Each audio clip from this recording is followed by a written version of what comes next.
Live from WBFF in Baltimore, this is Fox 45 Morning News. Good Sunday morning to you. Look at that gorgeous shot, because Baltimore is definitely the place to be if you're in for some good spring weather today. I'm Taylor Stewart. It's April 2nd. Let's get over to your forecast. Meteorologist Amy Aronson. It looks nice out there. I mean, I'm ready to step outside. Yeah, feels a little better, at least wind-wise today. It's much cooler, though. We are currently tracking wind speeds between 10 and 20 miles an hour, so much lower than they were yesterday. Still coming from the northwest at this hour, though, so that's that cooler air moving in and taking over. Feels much different than yesterday temperature-wise. We're in the mid and upper 40s right now. Actually, a chilly 43 degrees in spots like Westminster. Not nearly as warm as the 70s we enjoyed yesterday afternoon. We are looking forward to sunshine, though, so if you plan to spend any time outside, no issues in that department. Temperatures will be cooler today. We are looking at highs in the low to mid 50s this afternoon and staying breezy, too. Now, the rest of the week actually looks much milder. I'll show you where these temperatures are trending for the rest of the first week of April, and when we are tracking some April showers in just over 10 minutes. Taylor? We start off in a city in crisis this morning. 3 people were killed in a shooting last night. It happened on Woodring Avenue in northeast Baltimore. Now, police say around 8:45 they got there, and when they arrived, they found 4 people with gunshot wounds. 2 men were pronounced dead at the scene, 2 others taken to the hospital. One of them later died in the hospital. A 4th victim is now in critical condition this morning. Mayor Scott is asking the suspect to turn himself in, saying this is, quote, one of the most disgusting things he's seen since his time in office. Police are asking anyone who knows anything about this shooting to call detectives at number 8667-LOCK-UP. Baltimore police are also investigating a double shooting that happened along West 22nd Street in North Baltimore. It was just a block away from that Maryland Avenue subway station. 2 men were shot, 25 and 38. They were both taken to the hospital. If you have information about this, call Metro Crime Stoppers.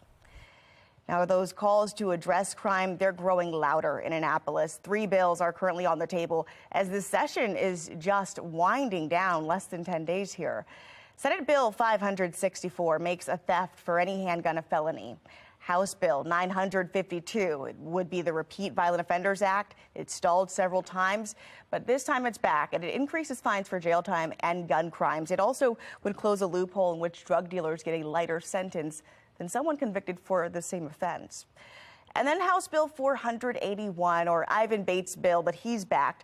It would increase the maximum jail time from 3 to 5 years across the board, despite age, regardless of age, rather. And it goes for anybody who's convicted of illegally possessing a gun. I've gone to too many funerals. I've gone to and watched too many people, and young boys and young men and young kids and young ladies who look like me and you that are dying and losing their life. I understand the wraparound services, and I agree with that. And I don't want to see mass incarceration, but we will see accountability. Baltimore City residents and community leaders are demanding change, and those calls are being echoed in Washington right now. Vincent Hill spoke to 2 members of Congress from opposite sides of the aisle as to why they're showing support for Baltimore's top prosecutor. On Caroline Street, a prayer for change in Annapolis. Over every constitutional legislation, your word will proceed. In Mondawmin, frustration with the elected leaders. Do your jobs. Honestly, do your jobs, you know, get it cleaned up. About the endless violence in the streets of Baltimore. Hold these people accountable for their crimes and their violence, dealing with repeat offenders that are out here still committing crimes. As several tough-on-crime bills stall, 2 lawmakers on different sides of the aisle, Maryland's lone Republican, Representative Andy Harris, and Democratic Congressman Kwasi Mfume, supporting City State's Attorney Ivan Bates. I think Baltimore took the right first step, which is to reject Marilyn Mosby and to elect a new state's attorney who I think is talking about doing the right thing. In House Bill 481, Bates is looking to increase jail time for illegal guns. 5 years is the magic number. I'm asking for 5 years. Currently, anyone 18 to 20 gets up to 5 years, while anyone 21 and up only receives as many as 3 years. Bates wants that sentence of 5 years the same across the board to guarantee anyone getting the max serves at least a year even if they're released early. If he delivers on those promises, I think Baltimore becomes a safer place. Ivan Bates is right on point. Congressman Kwasi Mfume standing behind the bill, even writing a letter to the committee as to why. I support it because it's the right thing to do. At the rate at which people are shot and killed in Baltimore City, It seems like it's a way of life, but it shouldn't be. Congressman Mfume is hoping to put politics aside. Our streets are too violent. There is a loss of conflict resolution, and guns are too plentiful. To do what's best to reduce the violence on the streets. There's always going to be one side versus the other. The key is to try to find the consensus in the middle where both sides can reach some sense of an agreement. A reward offered for turning in Roy McGrath doubles, but out of the blue, a sequel to a tell-all book about the former governor's aide dropping on Amazon. What's inside the book that has so many questioning who this author is? And our wind speeds will continue to decrease today as we head into the afternoon. Much more manageable with wind gusts between 20, even 10 miles an hour. I'll explain what this means for our temperatures today in a couple of minutes. It's 10:36. You're watching Fox 45 Morning News.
Yet another twist in the saga of Roy McGrath, the former Hogan aide turned fugitive. Now, just days after we featured him in Maryland's Most Wanted, a second tell-all book is now out, and there's some uncertainty surrounding who this author is. Rebecca Pryor has the story.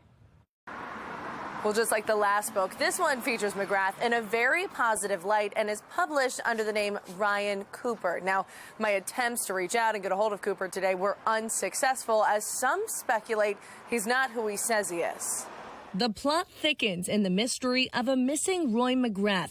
On week 3 of his international manhunt, a second tell-all book surfacing online, Betrayed, the true story of Maryland Environmental Service, detailing the time McGrath served as CEO of MES prior to his short stint as Governor Larry Hogan's chief of staff. His tenure with the Hogan administration ending after revelations of his 6-figure severance from the state agency. That severance now at the center of McGrath's many federal charges, including fraud, theft, and falsifying records. But the book claims Hogan approved the large payout to offset McGrath's lower salary when he moved to Hogan's office. The book going on to write, it was the same severance other MES CEOs have been paid out in the past, one that was, quote, a reward McGrath more than earned. Accusations a Hogan spokesperson has called bizarre and baseless. The debate behind this severance scandal was scheduled to play out in court this month, but McGrath failing to appear for trial, leaving his lawyer, Joseph Murtha, unsure of his whereabouts. The uncertainty of going to trial can cause people to do things that we may not believe are appropriate. And when Fox 45 followed up last week, asking if it's possible McGrath is the author behind the Betrayed series, Murtha telling a Fox 45 reporter, quote, could it be Roy? I don't know. I have no idea. It's a popular theory circulating among the book's critics, one writing, I bet large that Roy wrote most or all of this by himself. Another writing, Roy almost certainly wrote this nonsense. The author listed is Ryan Cooper, but Fox 45 was unable to confirm his identity or relationship with McGrath. Meanwhile, on the cover of the second book is another twist in this tale. A description of the photo claims it's Beth Wooten, another MES employee who's publicly criticized McGrath's leadership in the past and who the book blames for the severance scandal coming to light. The book concludes with a bullet point timeline about Hogan allegedly betrayed McGrath and promises of a third book yet to come. And an update in the search for McGrath. Just this week, the U.S. Marshal Service and the FBI, they combined to offer a reward of $20,000 for anyone with any information that could lead to McGrath's capture. In Baltimore City, Rebecca Pryor, Fox 45 News. We've done some extensive reporting on the Roy McGrath story. For a closer look at it and the timeline, go to our website, foxbaltimore.com. Making headlines this morning, President Biden is demanding that Moscow release a detained Wall Street Journal reporter. His colleagues haven't heard from him for 3 days now. He was arrested back on March 30th, accused of espionage by Russia's FSB security service. The Wall Street Journal is denying these allegations that he was there for espionage, saying he was there for a reporting trip. Huge crowds at the Vatican this morning as Pope Francis presided over Palm Sunday service. The Cardinal's been celebrating the Mass for years now. It comes as he was just released from the hospital where he was being treated for bronchitis. The Holy Day recalls Jesus' entry into Jerusalem, and it marks the start of Holy Week celebrations in the Christian calendar, leading up to Easter next week. After the break, we're going to take a look at the 12th annual Women's Leadership Luncheon and a legendary musical icon in the making her mark in Maryland. How Dionne Warwick is being recognized for her contributions to the industry. You're watching Fox 45 Morning News, all local, all morning.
A bright spot for you this morning. Music legend Dionne Warwick was honored this weekend at Bowie State. The university is naming its Fine Arts and Performing Arts Center after her. Caroline Patrickis from our sister station in D.C. spoke to her about this honor. I really don't have the proper words. I really don't. It's quite an overwhelming honor to have been thought worthy enough for something of this nature to happen. Dionne Warwick is left speechless and in shock as Bowie State University prepares to honor the music icon in a big way. Guess what they want to do? I said, you got to be kidding me. Why would they want to do that? And the explanation was because you deserve it. So here I am. She's talking about the university's decision to name the Fine and Performing Arts Center after Warwick with a ribbon cutting on Saturday. I certainly hope that after we cut that ribbon, I'm able to live up to the expectations that are put upon me now. Saturday's tribute solidifies the university's relationship with one of the world's renowned female vocalists. Not only is it keeping my name alive, but it's keeping my music alive, which is very important. Dougie Fresh and BB Winans will be in attendance. You know, what's so wonderful is that these are people that I refer to as my babies, you know, and friends. Bowie State says it will inspire generations to come. Mrs. Warwick's career represents so much, not only obviously in terms of music, but also her philanthropy. I'm learning more about her as I've been doing a lot of research in terms of what she's done, especially with AIDS awareness and HIV awareness. And so she's an activist, she's a philanthropist, she's an amazing performer. And so I think this will inspire our students in music and production, as well as, you know, those who want to go into the entertainment industry. Warwick has a message for students wanting to pursue a dream they think might be far away. And know that you're ready when that door opens to walk through it. Be prepared for the no's, because there are going to be a lot of them. But behind no's always come a yes. All right, sunny skies, but windy out there. Let's get over to meteorologist Amy Aronson. What's up with this wind? Yeah, not as bad as it was yesterday. Now we're just picking up the pieces of everything that was damaged yesterday from the very strong wind gusts. We had wind gusts up to 60 miles an hour in some spots. This morning, much more manageable. We are at a cool 47, but we've got that northerly wind coming in at 21 miles an hour. Fortunately, winds will continue to actually calm down today, and overall a quieter day ahead of us. Not as warm as it was yesterday. The 70s are gone now. Behind our latest cold front, we have high pressure building back in along with that much cooler air, but not much happening on the weather map. No real weather makers in sight. And that's good news for the next couple of days. Today, it's blue skies and sunshine. High temperatures will be cooler. We're backing off into the low and mid 50s today. Plus, we've got a slight breeze coming in from the north, winds gusting up to 20, 25 miles an hour. But today's the coolest day out of the next 5. After today, we see our temperatures warm into the upper 60s on Monday, mid-70s Tuesday, upper 70s Wednesday, and then we stay actually in the mid-70s for our home opener on Thursday. We will be dodging some showers, though, midweek, so I am tracking a weather maker moving in Wednesday afternoon, sending us a couple of showers then through Wednesday evening. Rain will actually be ongoing through early Thursday. We start off a little damp Thursday morning through about midday, but it looks like by first pitch, the showers are starting to clear out of here. Of course, this is still several days out, and we will be tracking the potential for a few showers throughout that game. So here's what it means for the home opener on Thursday. Mostly cloudy to begin with, a few showers, but it's mild. That's pretty nice for early season baseball. Mid-70s to start. A shower or two through the middle of the game, and then just overcast through game's end with temperatures hanging out in the comfortable low 70s.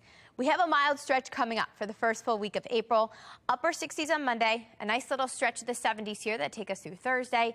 Weather maker does move through Wednesday into Thursday, and behind that I am tracking a cool down. That will bring us back to normal, back to where we should be for this time of year by the end of the week. So heading into Easter weekend, looks dry with a mix of clouds and sun Friday and Saturday, but also looks cooler with highs in the upper 50s both days. Taylor? All right, trending now, there was a day to be at yesterday at the 12th Annual Women's Leadership Luncheon in Timonium. The event was put on by Baltimore's chapter of the Lynx. First Lady Dionne Warwick was in attendance, as well as former Baltimore Mayor Stephanie Rawlings Blake. Proceeds from this event go to the Lynx Scholarship. The money that we raise helps students at Morgan State University and Coppin University with that gap funding. So if you get to the end, senior year, you need $1,000 in order to graduate. That gap funding is really important. I was raised by parents who valued education, believed that education was your key, the key to your future, to unlock your future. So for me, this is about making sure that I give back in the way that was given to me. This year marks the 75th anniversary of Baltimore's chapter of Lynx. All right, Vogue Philippines has unveiled its latest cover star, and incredibly, she's 106 years old. Apu Wangdi is a tattoo artist from the Philippines. She's been perfecting the art of hand-dipping tattoos since she was a teenager. She was taught by her father. She's considered the Philippines' oldest Kalinga tattoo artist. International visitors make up most of her clientele, and she's now the oldest person to ever appear on a Vogue cover. Philippines Vogue says she represents what's beautiful about the Filipino culture. A local star up in Cincinnati hopes to be a big video game studio someday. Jen Dalton with our sister station in Cincinnati has more on the owner, who also wants to give a place for people to creatively thrive.